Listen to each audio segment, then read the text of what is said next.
जय हिंद। पुलिस हिरासत में जांच के वक्त एक आरोपी की मौत हो जाती है और उसके बाद बहुत बड़ा बवाल खड़ा हो जाता है। आईजी, एसपी, डीएसपी, एसएचओ और साथ में कई अन्य पुलिस वालों को जेल जाना पड़ता है क्योंकि सीबीआई ने केस रजिस्टर कर लिया था और उसके बाद जांच गहनता से की गई। ये मामला जुड़ा है 16 वर्षीय एक लड़की के लापता होने से और उसके बाद उसकी मौत होने से। राज्य पुलिस केस रजिस्टर करती है और 6 लोगों को गिरफ्तार करती है।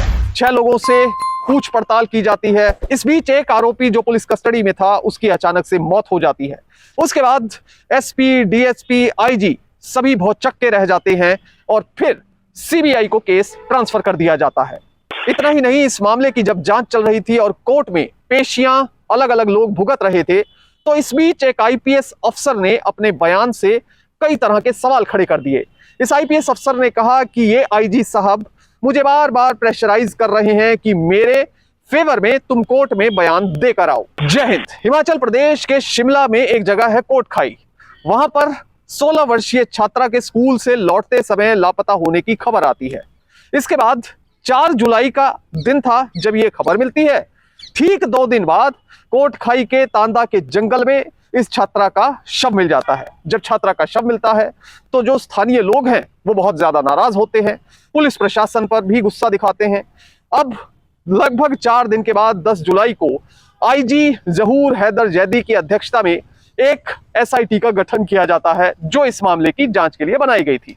एसआईटी गहनता से जांच करती है और अपनी जांच में कई लोगों को पिन पॉइंट करके गिरफ्तार किया जाता है। तकरीबन 6 लोगों की गिरफ्तारी इस मामले में की गई। गिरफ्तार किए गए एक आरोपी आशीष चौहान के मुताबिक 9 जुलाई को 3 पुलिस वाले उसके घर पर आए और उसे वहां से उठाकर ले गए। उसके मुताबिक फिर उसे वैंकूवर रेस्ट हाउस में रखा गया। वहां पर उससे इंटेरोगेशन की गई, पूछताछ की गई और फिर 9 जुलाई को ही छैला पुलिस पोस्ट में उसे ले जाया गया। वहां पर भी उससे पूछताछ हुई। अब आशीष का यह कहना था कि आईजी, सुपरिटेंडेंट ऑफ पुलिस, इसके साथ ही डीएसपी और उनके पीएसओ कांस्टेबल ने 11 जुलाई से उसके साथ टॉर्चर करना शुरू किया। ये इस आरोपी का कहना है। आशीष के मुताबिक उसकी डंडों से पिटाई की गई, उसको इलेक्ट्रिक शॉक लगाए गए और नतीजा यह हुआ कि उसकी स्पाइनल कॉर्ड में जख्म हो गए। आशीष ने यह भी कहा कि उसे जबरन नीट अल्कोहल पिलाई गई। नीट अल्कोहल क्या होता है? जो शराब है, मदिरा है, उसकी एक बोतल में अक्सर पानी उसमें मिलाकर फिर वो कंज्यूम की जाती है। पर नीट अल्कोहल का मतलब बोतल से शराब निकाली और सीधा मुंह में डाली, और वो बहुत ही नुकसानदायक होती है, लीवर को इफेक्ट करती है, उससे हार्ट अटैक भी आ सकता है और नशा बड़ी तेजी से चढ़ता है।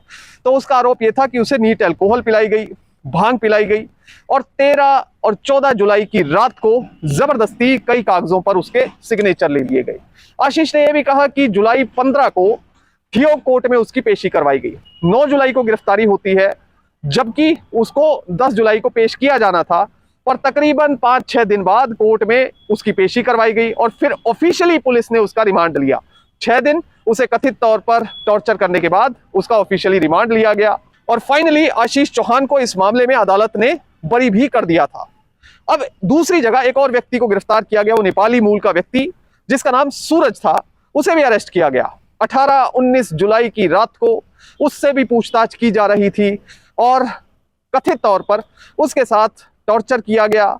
उसके शरीर पर कई जख्म के निशान पाए गए और फाइनली उसकी मौत हो जाती है। कोर्ट में जो डॉक्यूमेंट पेश किए गए उनके मुताबिक DSP Manoj Joshi, sub inspector Rajendra और एएसआई दीपचंद, इसके साथ ही हेड कांस्टेबल रफी मोहम्मद वहां पर मौजूद थे। इस तरह का आरोप डॉक्यूमेंट में लगाया गया। डेथ के बाद जब ये व्यक्ति कथित तौर पर मर जाता है, उसके बाद डीएसपी ने एसएचओ से कहा कि हम ये बोल देंगे कि सूरज, ये जो आरोपी है सूरज, इसकी एक दूसरे आरोपी राजेंद्र से लड़ाई हुई थी और उसके बाद जब इनकी लड़ाई एक दूसरे के साथ ज्यादा बढ़ गई तो आपसी हाथापाई में एक ने दूसरे पर ऐसे हमला किया कि इसमें सूरज की मौत हो गई। इतना कहने के बाद कथित तौर पर डीएसपी शिमला की ओर चले जाते हैं, वहां पर एसपी डीडब्ल्यू नेगी से मुलाकात करने के लिए। डीडब्ल्यू नेगी के साथ मुलाकात होती है, लंबी बातचीत का सिलसिला होता है और उसके बाद एसपी और डीएसपी दोनों पहुंच जाते हैं आईजी के घर, जिनका नाम है जहूर हैदर जैदी। अब आईजी के घर कथित तौर पर इस बारे में डिस्कशन चल ही रहा था, तभी अचानक से डीएसपी फोन उठाता है और वो एसएचओ को फोन करता है। उसे कहता है कि सूरज के मर्डर की एक एफआईआर तैयार की जाए और उसमें लिखा जाए कि दूसरे आरोपी ने सूरज का मर्डर कर दिया है। कुछ इस तरह से एफआईआर तैयार की जाए। वहीं दूसरी ओर डॉक्टर अभिषेक अस्तुल, जो कि कोर्ट में भी पेश हुए बाद में, वो सिविल हॉस्पिटल में तैनात थे। उन्होंने कहा कि एसएचओ साहब सूरज की बॉडी को लेकर कोटखाई सिविल हॉस्पिटल में आए। जब उनकी बॉडी को लाया गया तो उस समय वो ब्रॉड डेड थे, यानी कि उन्हें मृत ही लाया गया था। इसके साथ ही डॉक्टर अमित चौहान और संगीता चौहान ने भी कोर्ट में बयान दिए कि 17 जुलाई को 4 एक्यूज के शरीर पर इंजरी नहीं थी, पर 25 और इसके साथ ही 27 जुलाई को इंजरी के निशान पाए गए। यानी कि यह साफ होता है कि जब 17 जुलाई को पुलिस ने अपने रिमांड पर इन लोगों को लिया था, तब ये लोग बिल्कुल ठीक थे, इनके साथ कोई पिटाई नहीं हुई थी। पर जब पुलिस रिमांड से ये लोग वापस जाने लगे तो उसके बाद जब मेडिकल टेस्ट करवाया गया तो उसमें इंजरी के मार्क्स पाए गए, यानी कि इनकी पुलिस ने बहुत बुरी तरह मारपीट की थी। वहीं दूसरी तरफ राज्य की पुलिस की अपनी थ्योरी चल रही थी। 13 जुलाई को पुलिस ने दावा कर दिया कि 55 घंटे के अंदर लड़की के मर्डर का मामला सुलझा लिया गया है। शुरुआत में जो 16 वर्षीय लड़की की मैंने बात की थी, उसका मामला 55 घंटे में सुलझा लिया गया है और 5 आरोपियों को अरेस्ट कर लिया गया है। अब 19 जुलाई को लोग गुस्सा जाते हैं, वो थाना फूंक देते हैं और एचसी ने, हाई कोर्ट ने ये मामला इतने में सीबीआई को रेफर कर दिया। लोगों को गुस्सा इसलिए आया कि एक तरफ तो लड़की की मौत हो चुकी थी, उसके बाद पुलिस दावा कर रही थी हमने लोगों को अरेस्ट कर लिया। इस बीच खबर आती है कि एक आरोपी मर जाता है। अब ये सारी चीजें संदिग्ध लग रही थी, इसलिए हो हल्ला मचा, हाई कोर्ट में मामला पहुंचा। सीबीआई ने इस मामले में 2 केस रजिस्टर किए। एक केस रजिस्टर हुआ आरोपी सूरज की मौत का, पुलिस कस्टडी में सूरज की कैसे मौत हुई उसे लेकर उस लाइन पर इन्वेस्टिगेशन की जानी थी पहली एफआईआर के तहत। दूसरी एफआईआर जो सीबीआई ने रजिस्टर की वो की उस 16 वर्षीय लड़की के लापता होने की और उसकी मौत होने की। सीबीआई बड़ी तेजी से अपनी जांच को आगे बढ़ा रही थी। 29 अगस्त का दिन आता है और 29 अगस्त को फाइनली आईजी समेत 8 लोगों को अरेस्ट कर लिया जाता है। इतना ही नहीं, जैसे जैसे तकरीबन 2.25 महीने बीतते हैं तो शिमला के पूर्व एसपी डीडब्ल्यू नेगी को भी अरेस्ट कर लिया जाता है।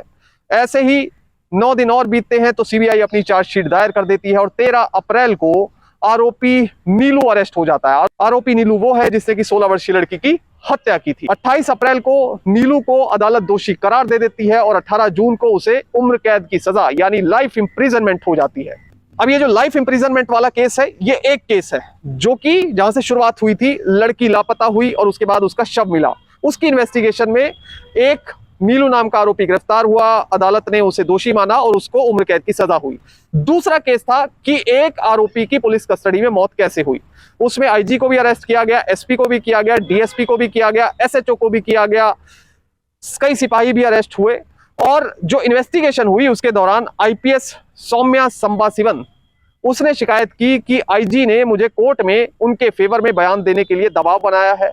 उसके बाद आईजी को सस्पेंड कर दिया गया और फाइनली तकरीबन 2 साल बाद उनकी सस्पेंशन को रद्द भी किया गया, आईजी साहब को बहाल भी कर दिया गया। अब इस मामले में जो सीबीआई ने केस रजिस्टर किया था वो कौन कौन सी धाराएं थी वो समझनी भी इंपॉर्टेंट है। सीबीआई ने केस दर्ज किया था आईपीसी की धारा 302, 330, 331, 348, 323, 326, 218, 195, 196 और इसके साथ ही 201 और आईपीसी की धारा 120 बी के तहत। आईपीसी की धारा 302 वो है पनिशमेंट फॉर मर्डर, किसी की हत्या करने के लिए पनिशमेंट। आईपीसी की धारा 331 वो है voluntarily causing hurt to extort confession और to compel restoration of property, किसी को कहना कि तुम अपना जुर्म कबूल कर लो जबकि उसने कुछ किया ही नहीं, तो उसके तहत धारा 331 लगाई जाती है आईपीसी की। आईपीसी की धारा 348 वो तब लगाई जाती है किसी का रॉन्गफुल कन्फाइनमेंट होता है, किसी को जबरी तौर पर गलत तरीके से कैद में रखा जाता है उसका कन्फेशन लेने के लिए। आईपीसी की धारा 323 लगती है punishment for voluntarily causing hurt, किसी को नुकसान पहुंचाने के एवज में।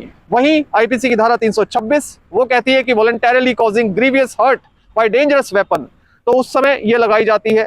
आईपीसी की धारा 218 तब लगाई जाती है जब public servant framing incorrect record और writing with intent to save person from punishment, यहां पर पुलिसकर्मियों को बचाने की कोशिश हुई इसलिए ये धारा लगाई गई। आईपीसी की धारा 195 कहती है कि गिविंग और fabricating false evidence with intent to procure conviction of offence punishable with imprisonment for life और इंप्रिजनमेंट, यानी कि गलत सबूत पेश करना किसी को जबरी तौर पर कन्विक्ट करवाने के लिए, तब धारा 195 लगाई जाती है। 196 तब लगाई जाती है जब using evidence known to be false, जब पुलिस को पता हो कि ये सबूत गलत है पर फिर भी उन सबूतों का इस्तेमाल किया जा रहा है।